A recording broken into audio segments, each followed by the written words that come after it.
How are you all? Good. We're going to need to have some interaction with you all, and I'll explain why in a minute. My name is Stephen Dunbar-Johnson, and as President International of the New York Times, it is my honor to MC the first of our two New York Times debates at this year's Athens Democracy Forum. I should point out that Achilles earlier on promoted me to President of the New York Times. I'm President International of the New York Times. We don't like fake news, so we must correct ourselves when there's a bit of false information. I'm delighted, though, to be here. Let's get our brave debaters and jury members out here straight away without further ado.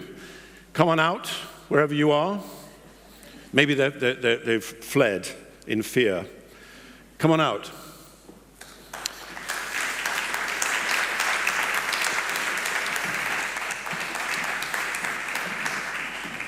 So, dear audience, I would like to stress this is a debate. It's not a panel discussion. You, the members of our esteemed audience, need to be engaged and to lean in, as our American cousins like to say. So put your phones away and give our debaters your full attention, please, as it is you, dear audience, that will elect the winners. It is you that will participate. The New York Times debate series is intended to create space for balanced, nuanced, and respectful argumentation where we can disagree well. And an attribute that is in short supply in our increasingly polarized world, where inflammatory and entrenched opinions tend to eclipse other perspectives, where it's as important, if not more important, to listen deeply and appreciate where points of views that differ from our own are coming from, and to recognize that often compromise is the foundation of progress. It is these essential principles that motivated us to create the New York Times debate series that has and will continue to convene at important gatherings around the world, and we are delighted to convene here at this august and important gathering. So, ladies and gentlemen, our motion this evening is: the basic approach to ethics developed by the 4th century BC Greek philosopher Aristotle offers the most compelling framework for addressing the challenges and opportunities of artificial intelligence today. Now, before I set the rules of the debate, I would like to introduce our debaters and to frame the motion, if I may.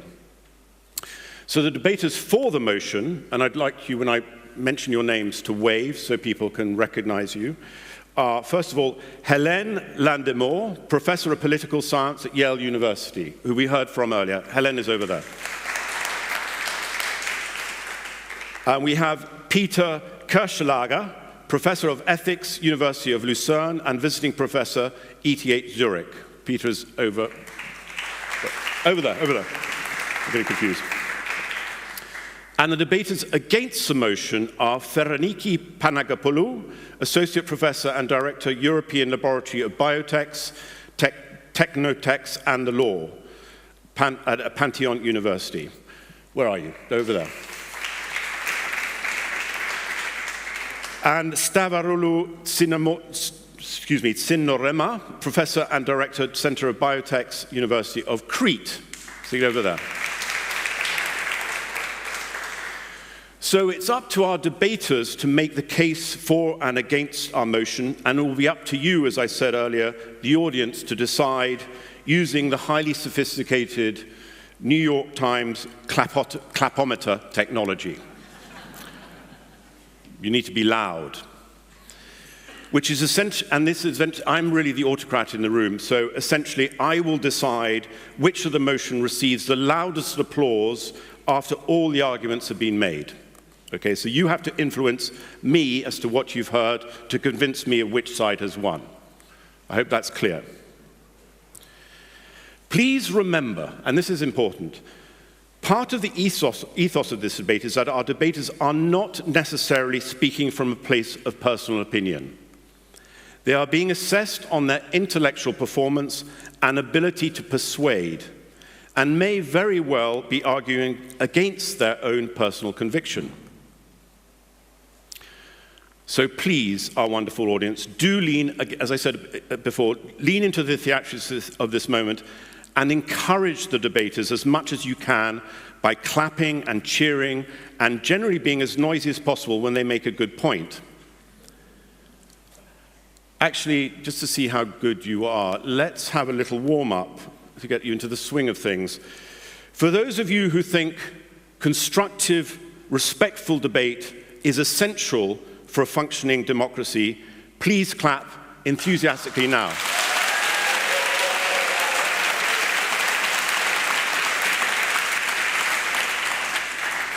It's not bad, not bad.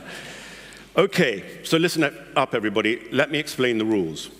The first pair of debaters from each side of the motion will come up and stand at their respective podiums. The team member from the for team will speak first, followed by the against team. They will remain at the podiums as each one is making their debate. Then the second debaters for each side of the motion will come up to their respective podiums, and again both remain at the podiums to make their case and to listen to the counter arguments. Each speaker has 4 minutes, up to 4 minutes. There is a timer here, and I will be watching that timer very closely. Any debater who goes over the time will be cut off by me. I'm quite strict about this. So please watch the clock as you're going along, or you do risk being cut off. Once everyone has presented their arguments, our esteemed jury, sitting here as they were introduced, will then give their comments. Our jury, let me introduce them actually because they weren't introduced before, are Despina Spanou, the European Commission's Principal Advisor on Cybersecurity in the Department of Technology dealing with AI. Where are you? She's over there. And we have Stefanos Koulaias, who as Professor of Machine Learning at the Technical National University, I've jumbled that, the National Technical University of Athens. I got that right in the end. And Lex Paulsen, where are you, Lex? You're over there. Lex, who you've already heard from, needs no further introduction. Jury members, listen up. You're each going to come on stage. You each have 2 minutes. Now, this is important. It's a slight misnomer to call you a jury because you're not going to judge. What you're going to do is advise. You're going to counsel. You're going to listen attentively to what you've heard, as the audience will be listening attentively. And you will then advise the debaters of any gaps that you think they have missed, any points that you think they should be thinking about. And then, after you have each given your counsel to our debaters, we're going to have a small 4-minute time where you are going to just enjoy yourselves. You can then take your phones out only for 4 minutes if you need to, because our our debaters will then huddle and absorb what they've heard from our jury members, and then they will come back and do their final rebuttals, and they will have 2 minutes each to do so. They will select one of their members to come and give their final rebuttals. Once that is finished, I will come and ask you, audience, to give your verdict on what you've heard through applause. So, I think that is it. I hope that is all clear. It will become clearer as we go along, if not. And I would like to invite our first 2 debaters to come to the podiums, please. Please.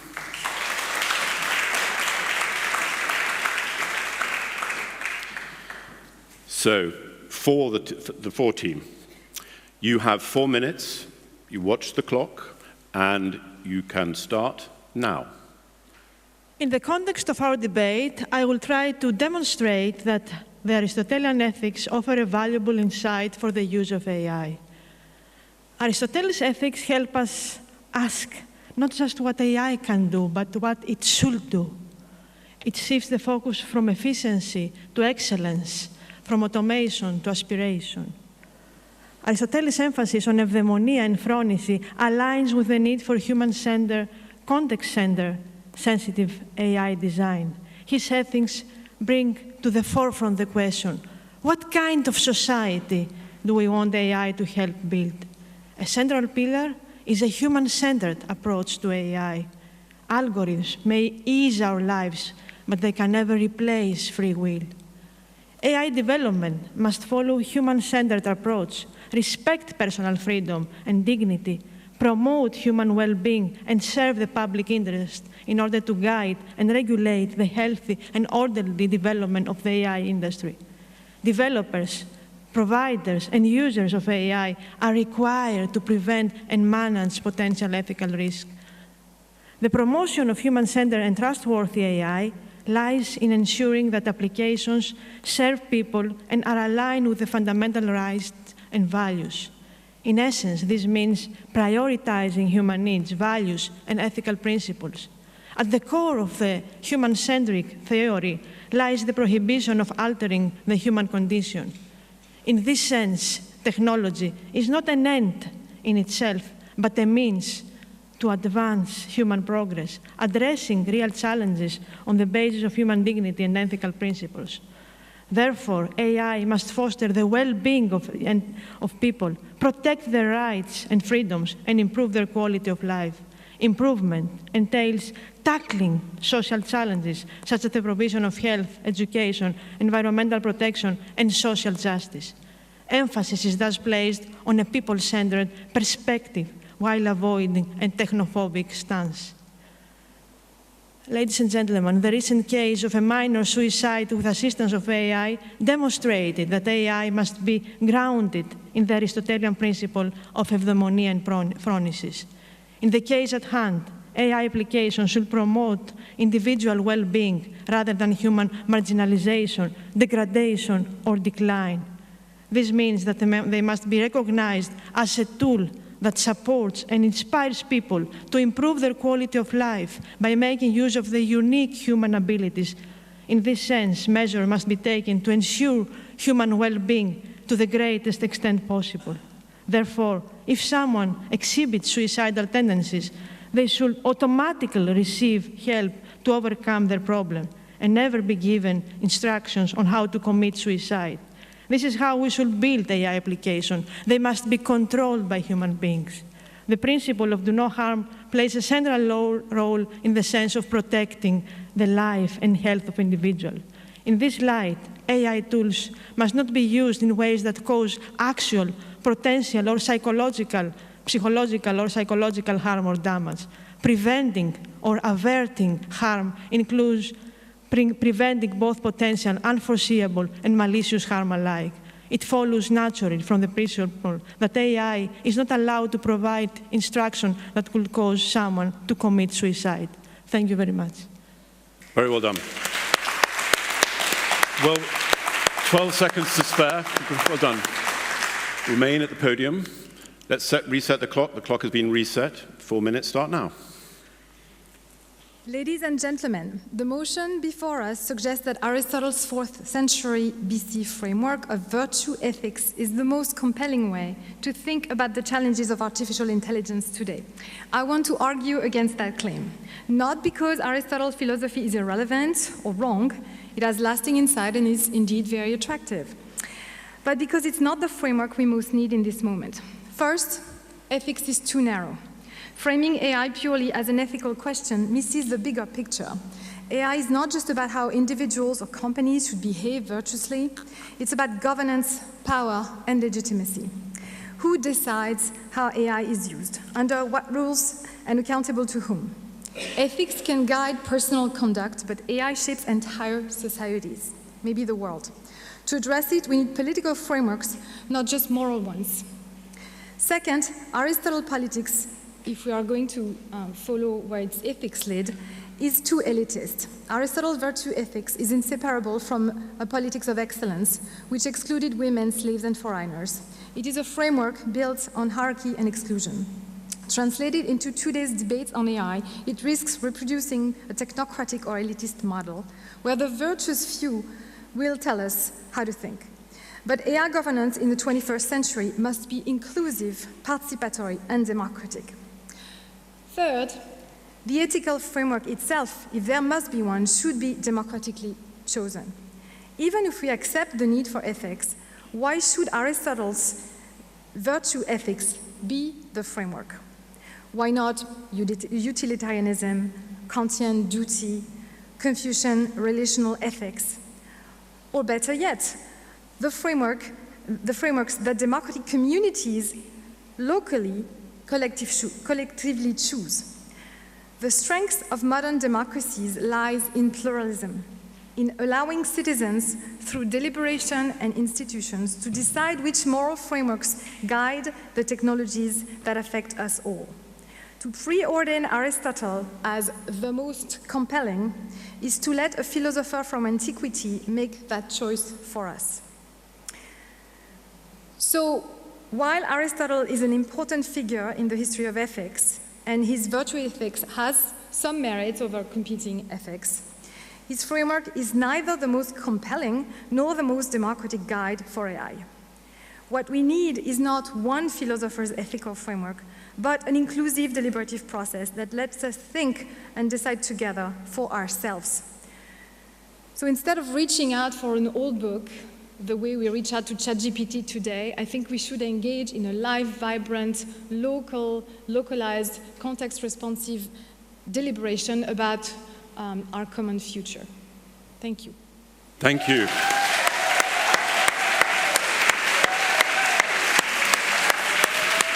You can return to your respective seats. Thank you.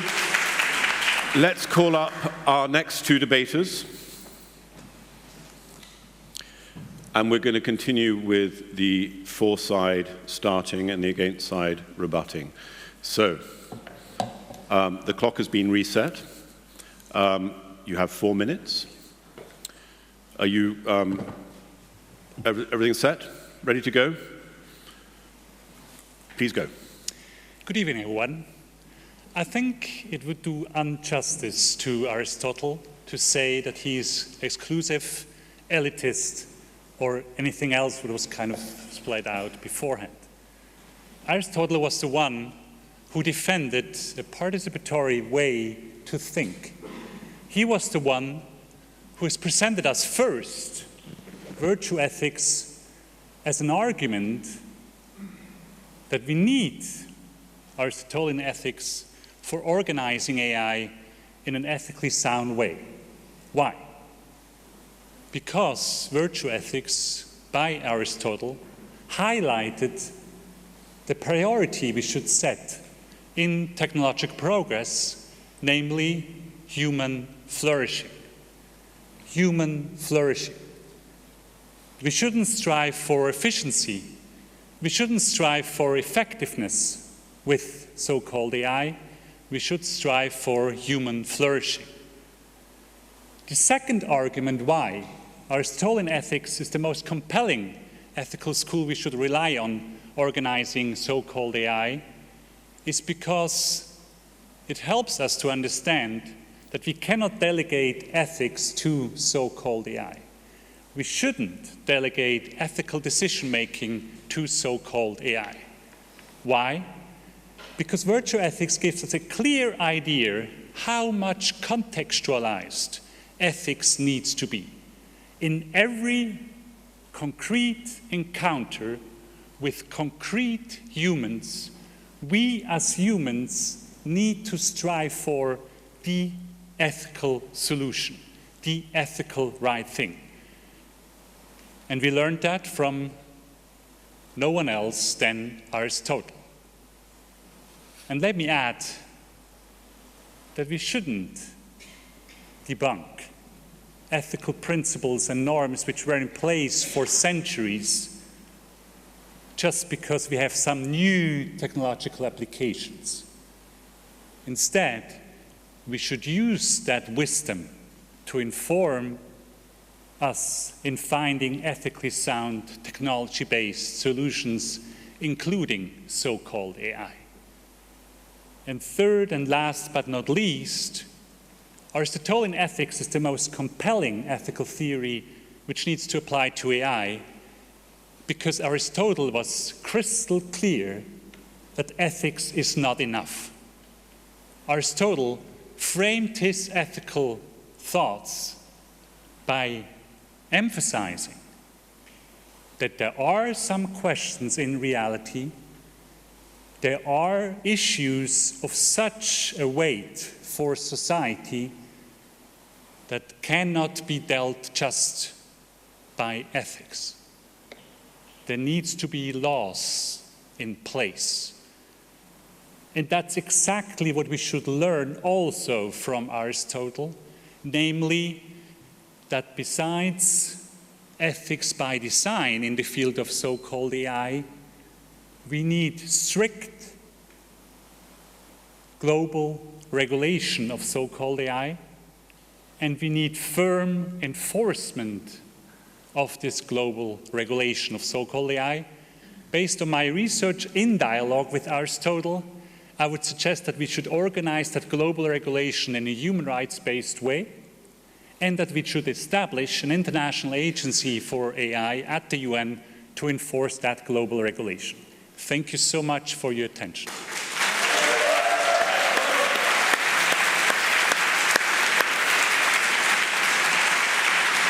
The timing was immaculate. You stopped with 1 second left on the clock. I'm coming well done. from Switzerland. We come from Switzerland, exactly. Very impressive. Madame, 4 minutes. The floor is yours. Thank you, ladies and gentlemen. I am going to share with you some skeptical doubts about particularly the part of the motion that says that Aristotle's framework, not Aristotelian, but Aristotle's, is the most compelling. One question is, what does really compelling mean? It's an evaluative term that needs to be interpreted itself. Allow me to say that we're all heirs of Aristotle. We're all children of Aristotle.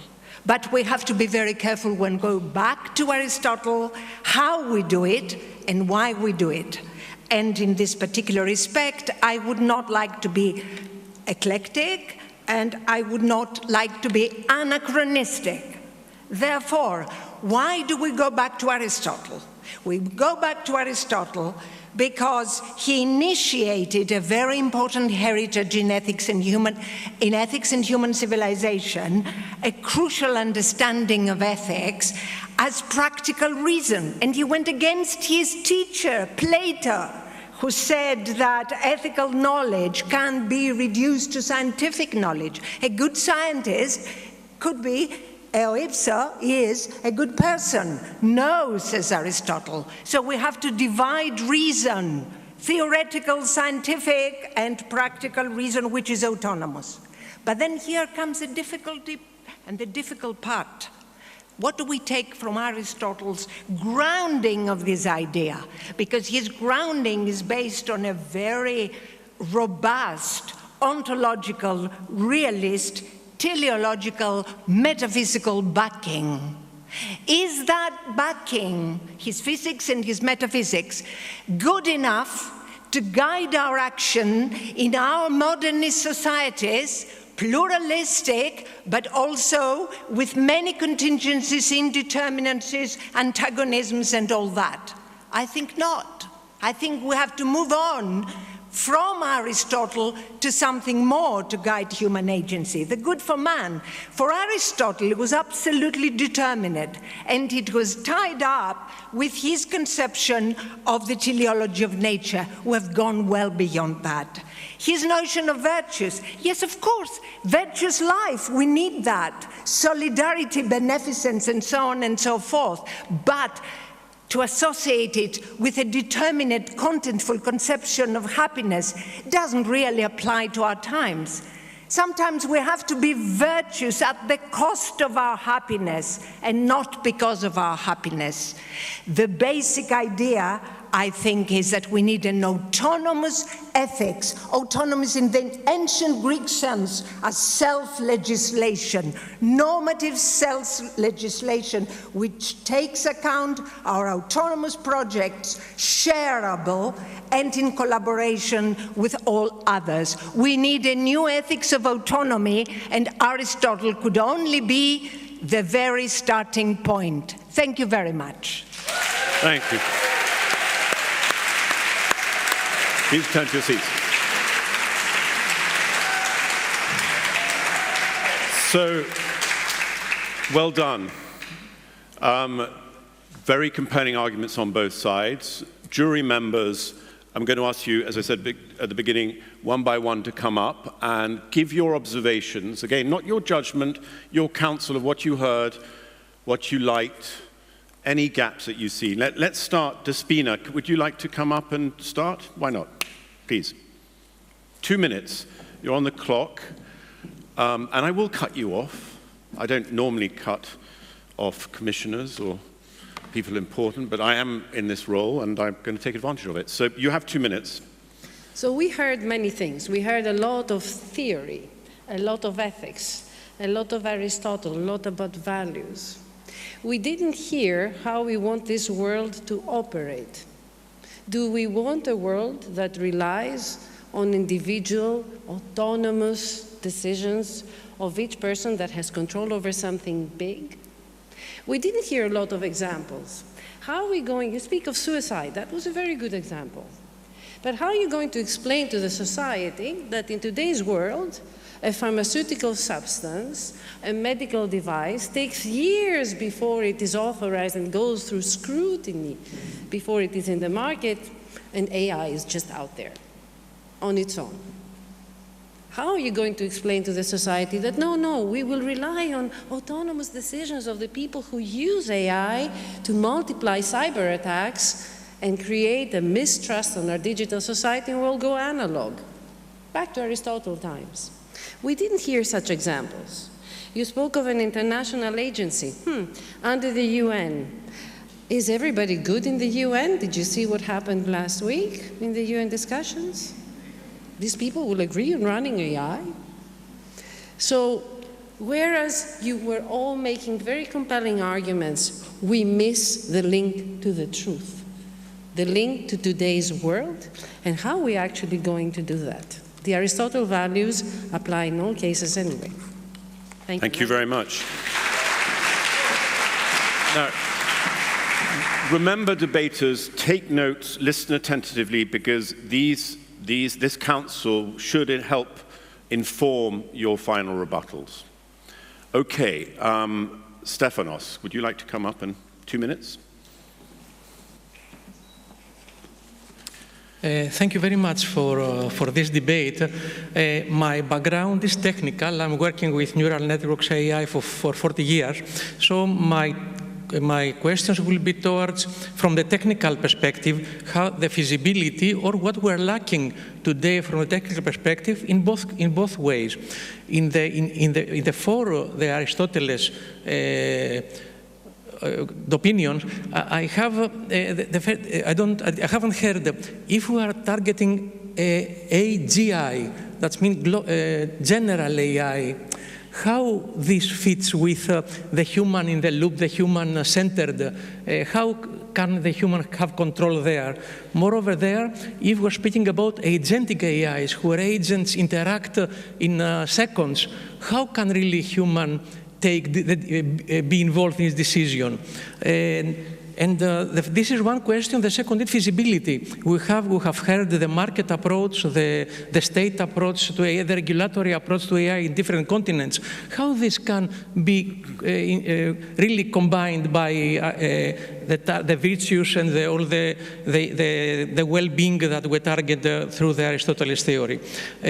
On the other hand, I have the same questions. That means today, most of the work we have done has been rule-based, knowledge-based.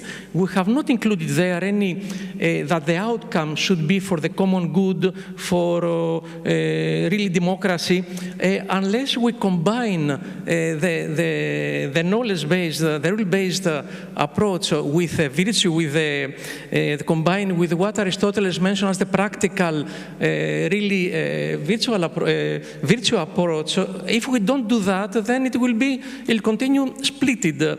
So I think there we need, we're speaking about ethics by design. So everything should be in the modeling. So in any case, so I think these are good. You're on time. You've just hit the time, but thank you very much.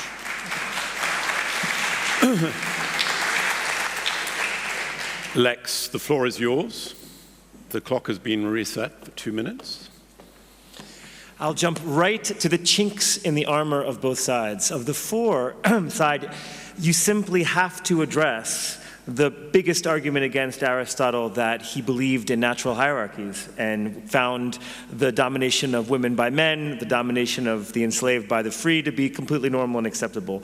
Without dealing with those, I think, ethical glaring subjects and topics, we can't fundamentally accept Aristotle as a guide for ethical behavior in the 21st century.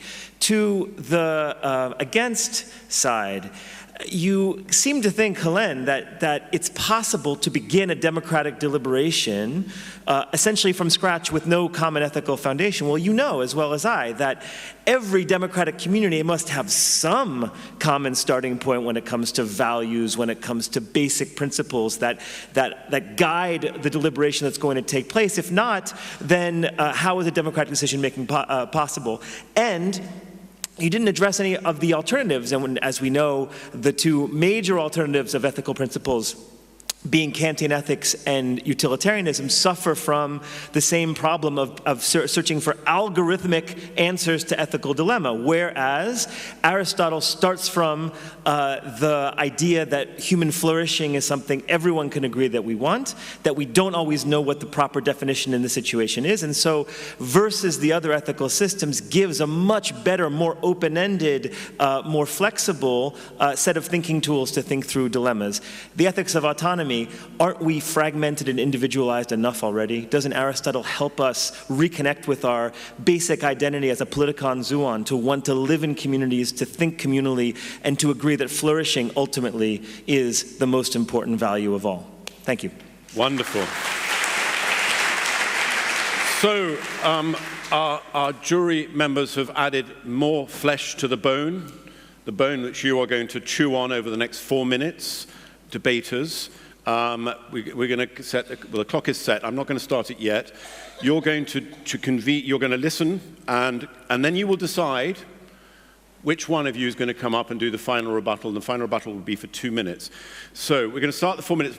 Audience, please stay engaged, because you're going to come back, but we're going to have a 4-minute rest.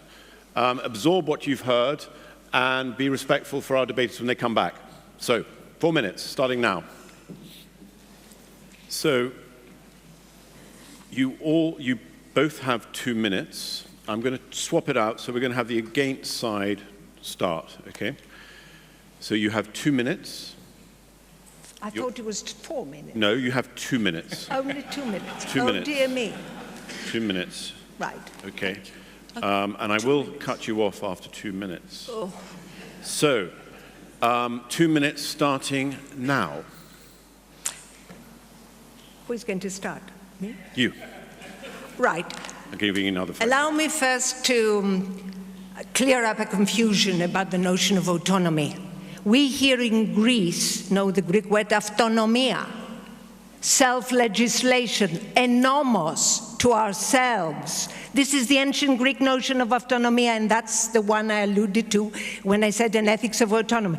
Who took this notion and made it from a political notion to a moral one? Immanuel Kant, a universalist ethics from the 18th century. That's important. So, autonomy is not mere sheer individual choice.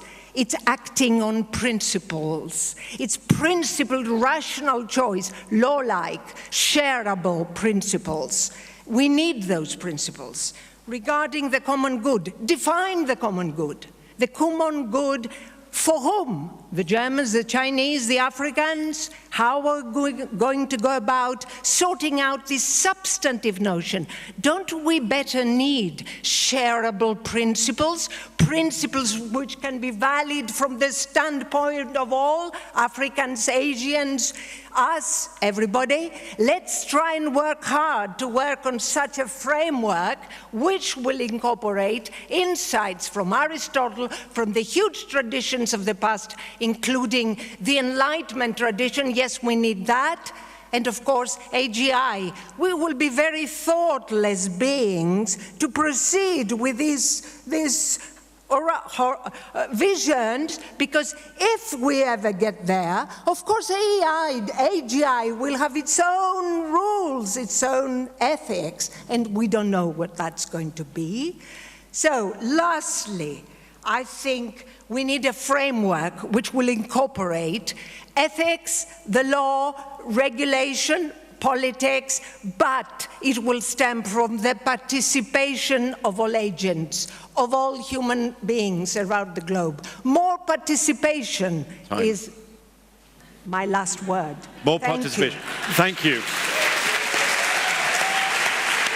I gave you a few more seconds because I'm a nice gentleman, but also because of the confusion at the beginning. But you have 2 minutes, and starting now. Ladies and gentlemen, we heard more participation. Afterwards, you're going to decide who is going to win this debate. Where does this democratic, participatory method come from? Aristotle framed the idea of politeia, that we should all participate in these decision-making processes. And you were right that Aristotle didn't think everyone in the right way. That's his weakness. We have to crystal clearly to admit that. But besides that, we still live from that heritage of finding together a solution, thanks to Aristotle. I want to live in a world where an 11-year-old boy doesn't commit suicide thanks to advice of a so-called AI. And in order to make sure that this doesn't happen again, we need to have an ethical framework informed by virtue ethics with the clear goal of fostering human flourishing to make sure that this doesn't happen again to any human being. And I'm optimistic, in contrary to one of our jurors. Can you remember when the International Atomic Energy Agency was built? Helping us to survive nuclear technologies as humanity and as planet. It was during the Cold War. Geopolitical, not a time of big harmony. So I'm optimistic that at this point in time, we are able as humanity to establish an international agency for database systems, IDA, at the UN, to make sure that no more children will commit suicide because of the advice of so-called AI. Thank you so much for your time.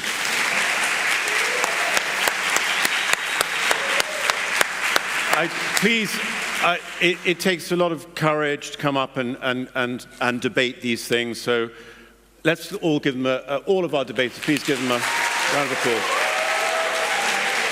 You can go back to your seats. The time has come for your verdict, audience. Are you ready? So, having heard the case made by the for team that the basic approach to ethics developed by the Greek philosopher Aristotle offers the most compelling framework for addressing the challenges and opportunities of AI today, if you believe that, please clap now.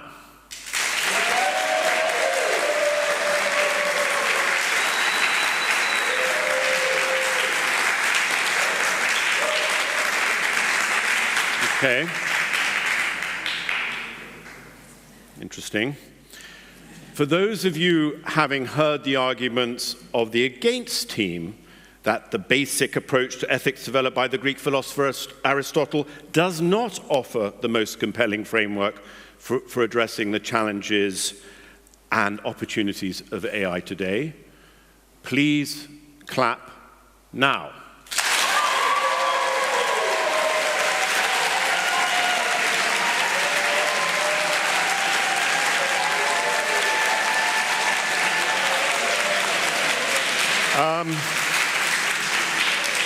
Often in these debates, I am left with to have to make the decision to arbitrate, but there is a clear winner.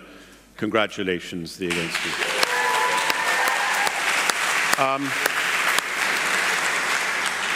Jury members, thank you so much for your contribution. I think we all were edified by your compelling advice and commentary.